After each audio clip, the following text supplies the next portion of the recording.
Hello, welcome to Board Games with Niramas. I'm Joseph and I'm here with Draco. We're going to play a two-play game of Near and Far. Ryan Laukat has designed this beautiful game and it's published by Red Raven Games. And before we get started, I just want to mention that this game is also on a discount Game of the Month at Alara Games in the west of Sweden. So if you're nearby, be sure to pick it up for 10% discount there. And also thanks to Alara Games for sponsoring me with this game. So and that's all the way through October and November. So alright, let's get into the game. And Near and Far is the follow-up to Above and Below, which was also a cool game. Near and Far, we are going out adventuring. So this is a sort of adventure game with Euro mechanism, I would call it. We're going to be on this map, which is also really cool. The map is actually part of this book, so you can just turn the page and you get the next map. And there's a bunch of different maps. You can play them in different ways as well. So let's start to explain that. Now, you could play the game as a sort of arcade game where you would have these cards here, and as you come up to quests, you just take one of these, look at one of these cards, and you can choose if you want to join the robber or join the people or rob the people and so on. You always have a choice, but it's just randomly selected. So that's good if you just want to play one game and just want to not do a campaign mode. But this game is mostly based on campaigns. The other way to play the game is to play it with a sort of character campaign. Then you would have a character from the game, and you would play over 10 matches. And you would sort of get experience, you will get new abilities that you will type down here. You will find keywords from quests that will affect other quests and so on. Really cool, sort of like a computer game, adventure game. And you can also play it as a generic adventure where you don't have a certain character. You could play any character and you make up a name for your character, like a role-playing game. You get experience, you find stuff that's sort of going to affect the future and all that. So that's really cool, and that's sort of how we're going to play it now. We're just going to pretend like we're in a campaign adventure game, even though we're not going to have named characters and all that. It doesn't make any sense, but it's just to show you how it could work here. So in this game you have sort of two different things you're going to do. You're going to be in town, which is the board up there. In town you can go to different buildings, do different actions. That lets you sort of get stronger, gather companions and materials and so on. And then the other part of the game is going out in the world adventuring. And that's the main sort of part of the game. And then, so we each start with a character. I'm going to be this guy here, some sort of knight.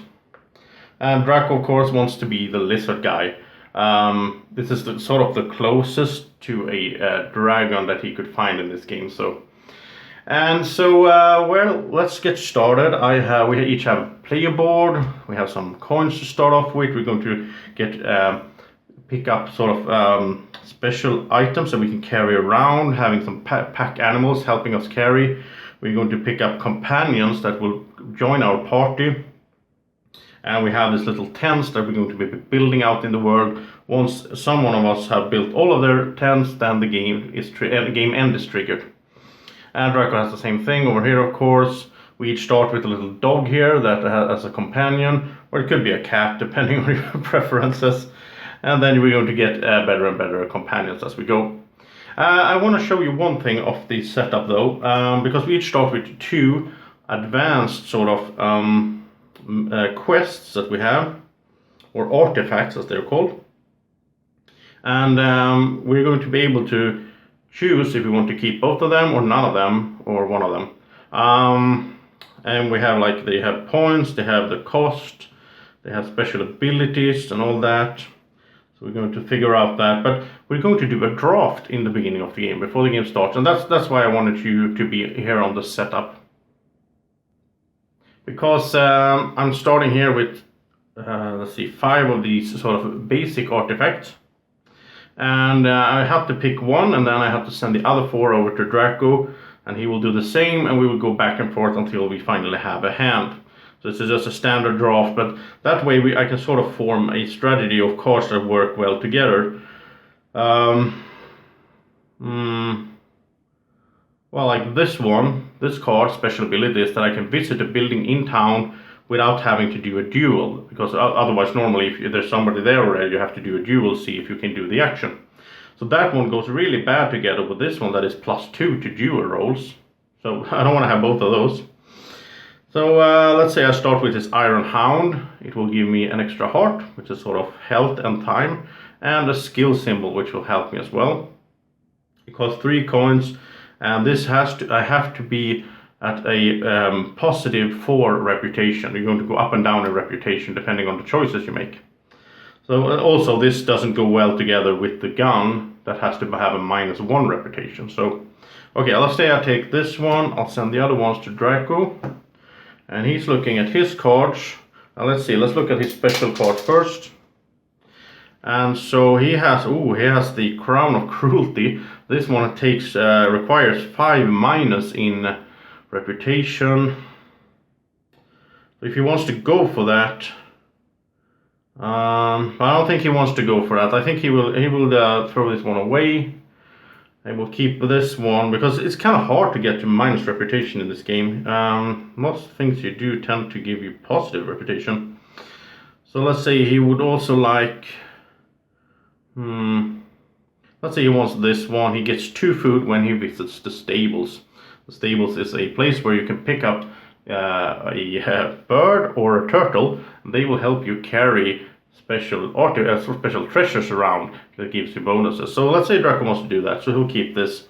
And let's say I'm not going to go through all of this drafting because you get the idea how it works. You keep going back and forth like this. And at the end you're going to have 5 cards plus 1 or 2 or 0 of the advanced ones that you chose to keep. So let's say I have my cards there, Draco has his cards, and we are ready to start playing. So I'm the first player, this is the first player marker, and the first thing you do in the first round, everyone has to go to the town. Now normally you can choose if you want to go to town or if you want to go out adventuring, but you have to start in the town. So let's do that. So I can go anywhere I want here. Now in a 2-player game only, there's a sort of dummy player here taking up the spot in the town hall. So if I want to go there, I have to duel him. And that's basically just rolling dice to see if I can beat him, then I'm allowed to do the action of the town hall. If I fail, I will go to jail, which means I do get some bread, some food. But if I beat him, I will also get to either go up or down in reputation. I can choose that. So that's a way to affect the reputation as well. But let's say, I think for my first action, the sort of standard, what you want to do, I think, is to go to the saloon. And in the saloon, any number of people can be without dueling. So I'm going there, and what you do in saloon is you can pick up one companion for your quests. So let me zoom in here. They're really far away. It's these guys that are behind here. Let's just do that. So these 5 here I can pick up, and they have a cost. They have give different kinds of benefits, and they also belong to different factions. There's 4 different factions. They have sort of different theme. Let's see. I think I will go for. I have 3 coins that I started with, right? So I think I will go for this lizard guy here. Sorry, Draco. I got to him first. He costs 3 coins. I'll pay that. Also, by the way, if you have above and below, if you turn these over, you can use them in above and below as characters. That's kind of cool. He belongs to the red faction, which will also mean that when I have him, the next red faction guy I recruit will cost $1 or 1 coin less. So you sort of build up, you can have a lot of the same. And you can also get, if I'm the first to get 4 of these, I will get a, what's called a chief. So I will get the chief card, which is bonus points, 5 bonus points. But I want this guy. He has 3 hearts, so that will increase my time and health when I'm outside questing. He has a sword, which will help me in fights. That's like adding 1 to my die roll. And he has an eye, which means that when I build camps on the map, I will get an extra whatever it is I'm building on. If I'm building on coins, a camp, then I will get as many coins as I have these eye symbols. Search, they're called. So he goes to my player board. I have to put him in the red spot. The dog can go in any spot. So, but for now he'll be there. And the guy now total here I have 3 heart from the lizard guy and 2 from the dog. So I have 5 total, which I will get when I go outside adventuring.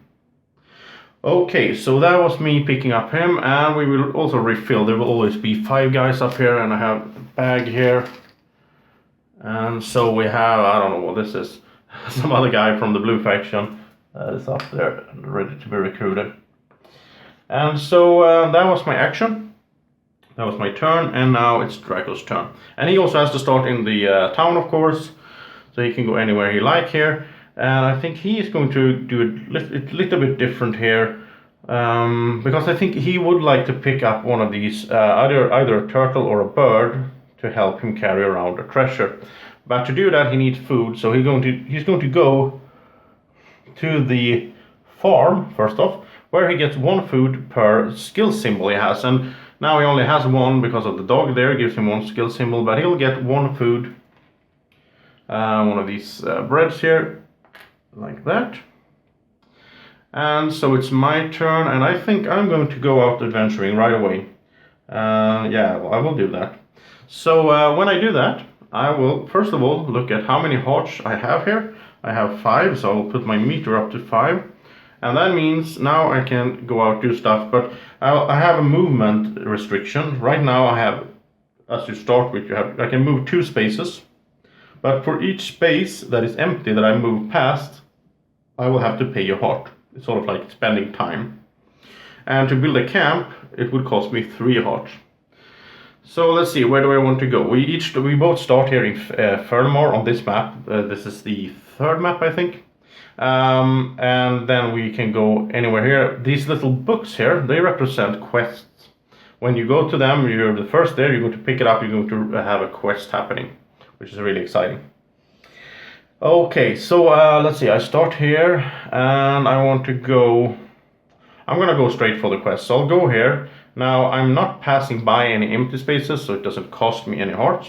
So I'll just land here. I have 2 in movement, so I can go up 1 step there.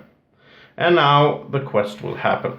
And the way the quest works is, there's a little number here on the board. In this case, it's a 25. So the token is just generic, we'll just remove it. Now Draco will, all the other players, will take this big book. Really nice graphic, and he will find number 25.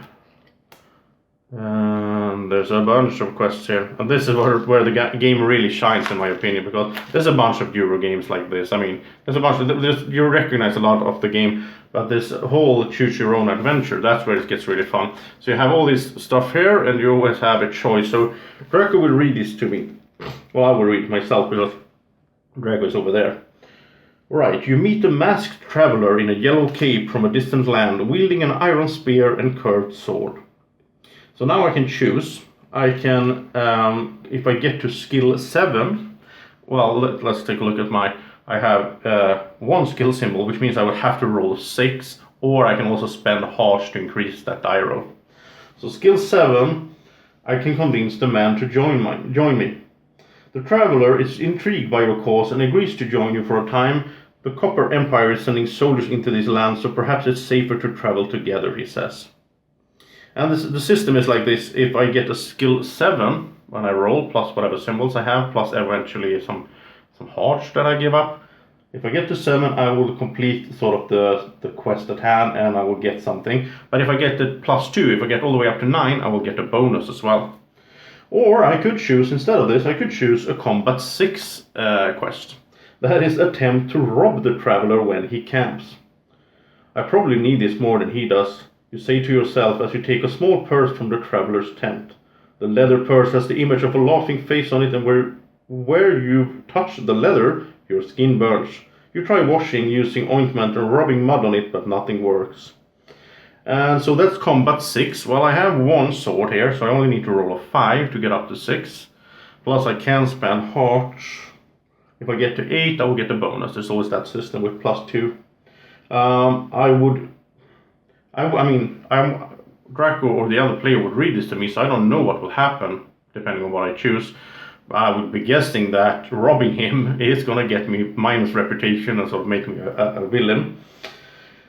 I'm gonna try to convince him to join me. Okay, so skill 7. So I have 1 skill there. I need to roll 6, but after I roll, I can choose to spend hearts to increase the roll. So I rolled a 3, so I'm up to 4. So I would need to go 1, 2, 3. I'm gonna do that.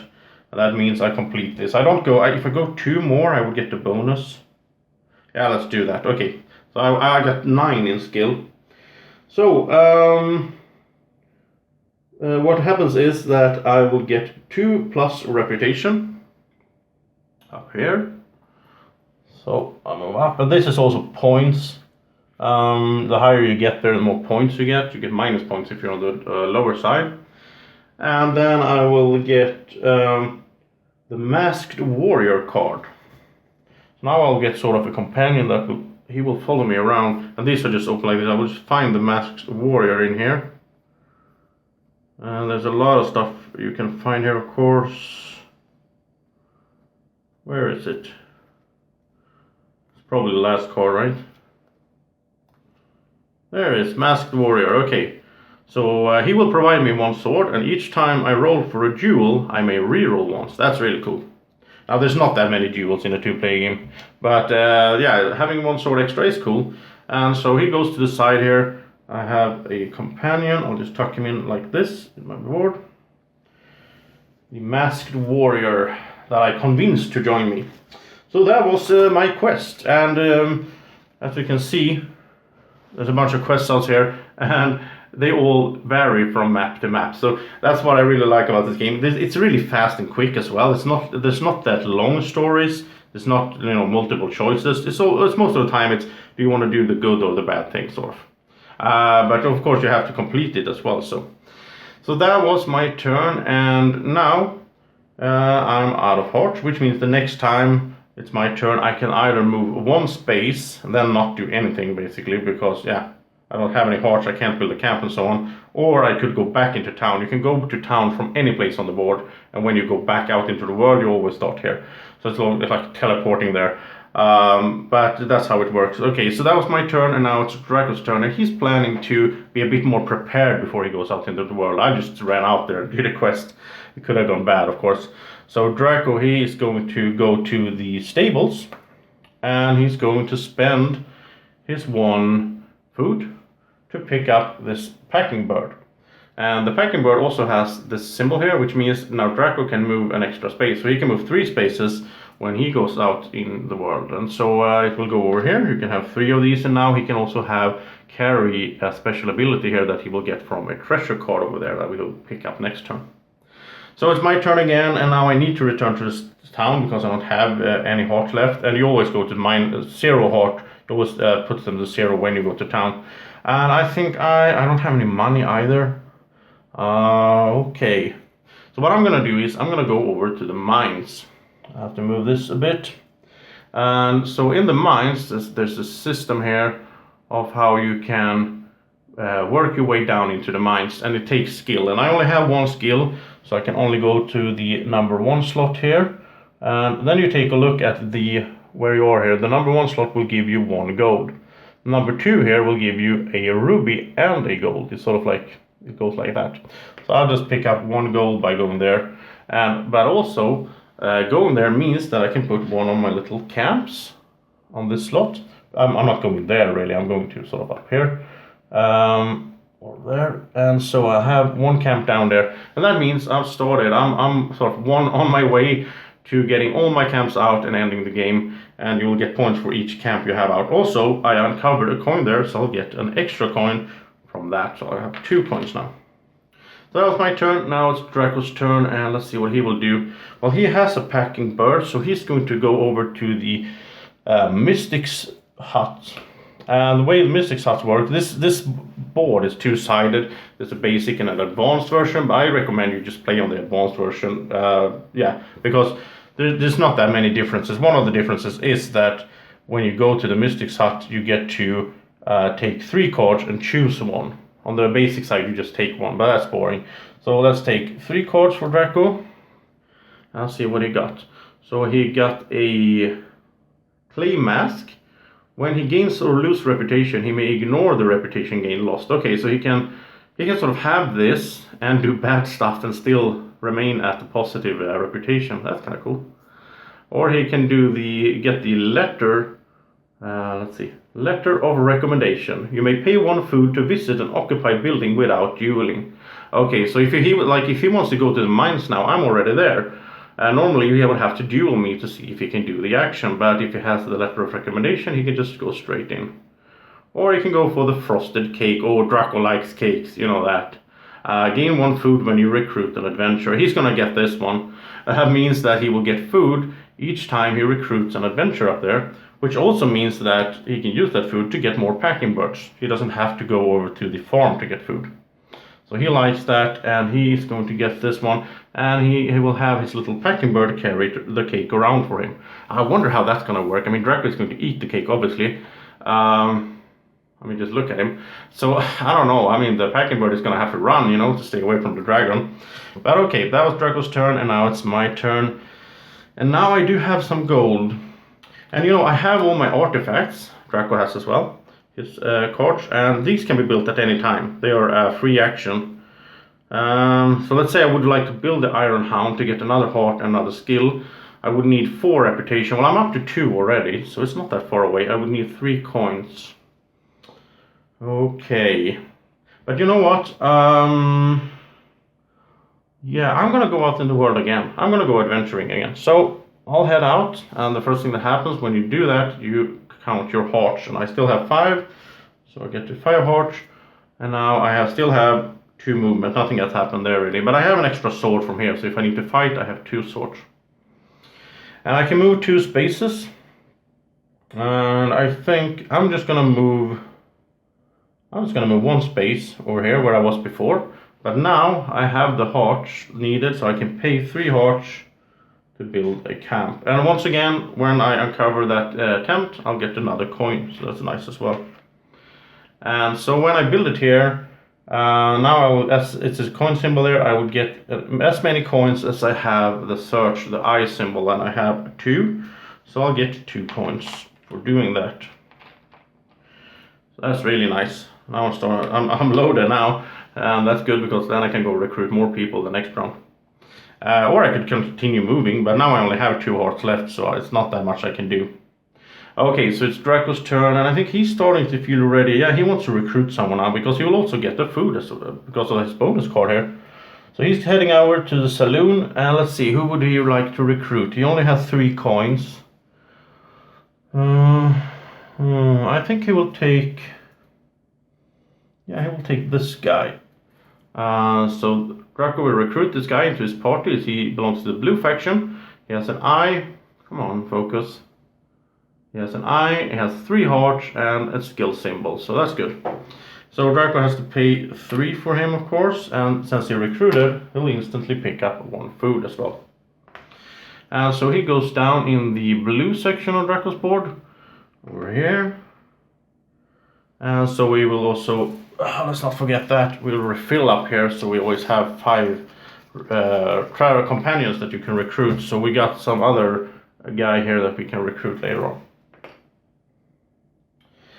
So that was Draco's turn. He got himself a companion, and I think he's really getting ready to go out into the world. And now it's my turn, and I think I will return to... Yeah, I will return to town. I would kind of like to get a packing bird of my own, I think. I have a bunch of coins. I could go to the town hall. Here I can spend coins to pick up these tokens for the different factions. That will help me out, because at some of these, like this mission here, that gives me 1 sword, the onion bombs, I have to spend 1 green faction token. So I have to get that from somewhere. I can get it from a quest and so on, but I can also trade in the town hall. In the town hall I can also throw away a artifact. If there's an artifact I don't want to build, because they will give minus points at the end of the game if I still have them and I haven't built them. I can also pay to affect my reputation, and I can trade here. I can get some gems and so on. In the general store, I could go to get a coin, or I could pick up up to four new artifacts. Remember, if I pick them up and I don't finish them at the end of the game, they're going to give me minus points, so you want to be careful with that. But okay, I think I will head to the saloon as well, and I will say hello to Draco. It doesn't matter, we don't have to duel because we're in the same spot, because the saloon anyone can go. And I have a bunch of coins, so I'm going to pick up this really expensive guy over here for 4. And yeah, so I'll pay 4 coins. And he's going to give me 3 hearts, a sword, and a search and eye symbol there as well. And he's a blue faction, so he goes over here, so I can have him there. If I want to pick up another red guy or blue guy now, I would get a discount of 1 coin, because I would have one.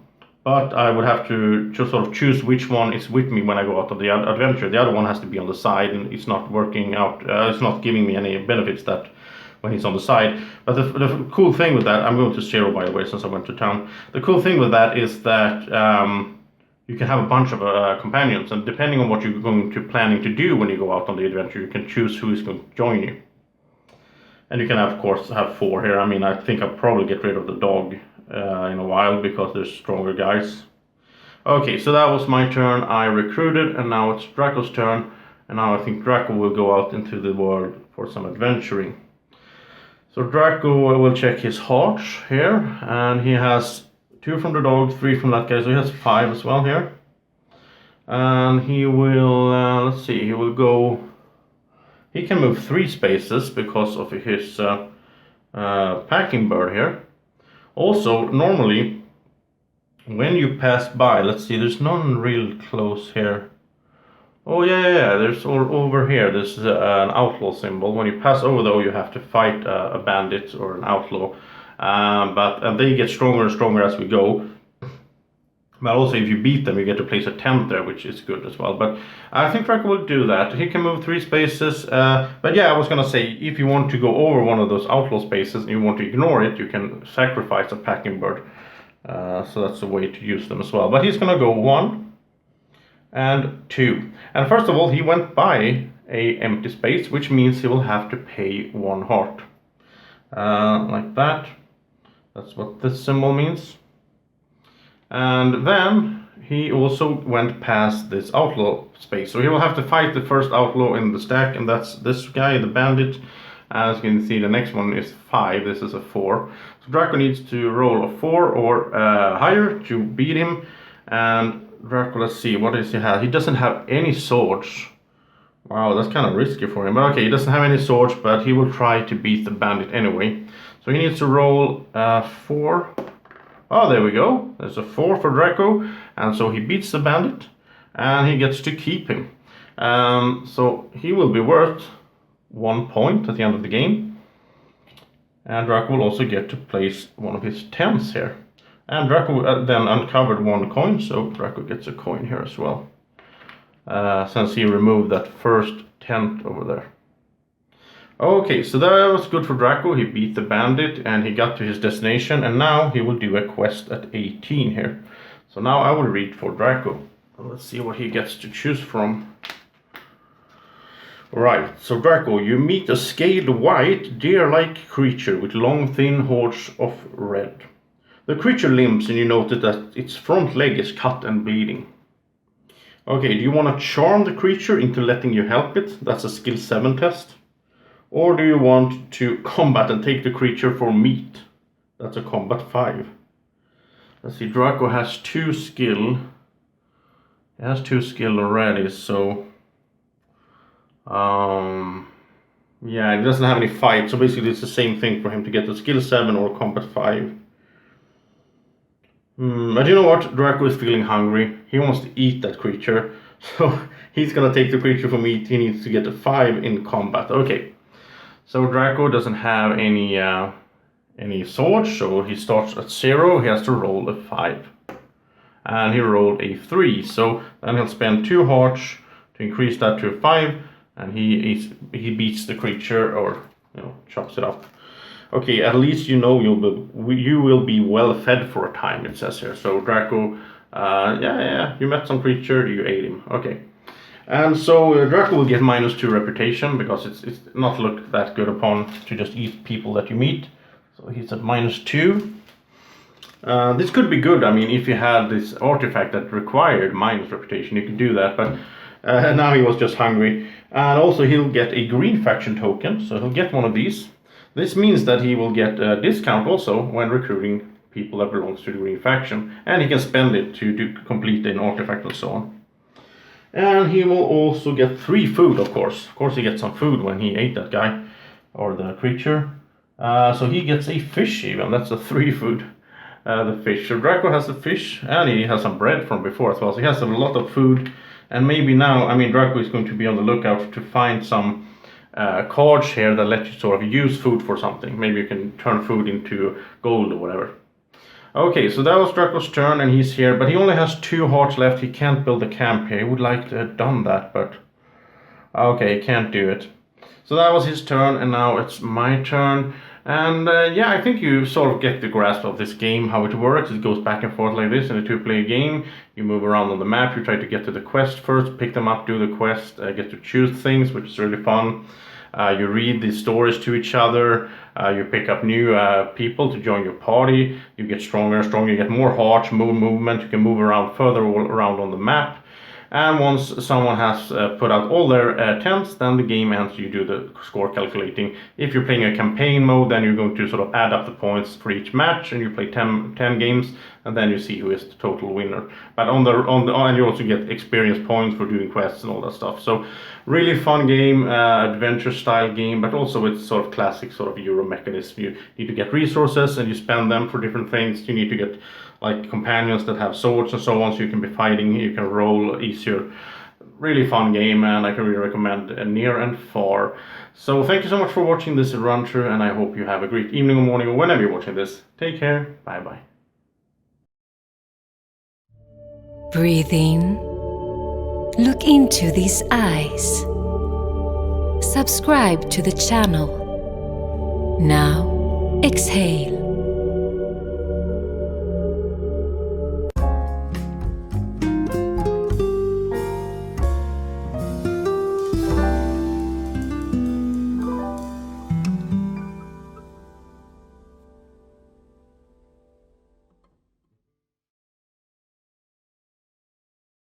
Board Games with Niramas is sponsored by Alara Games in Sweden.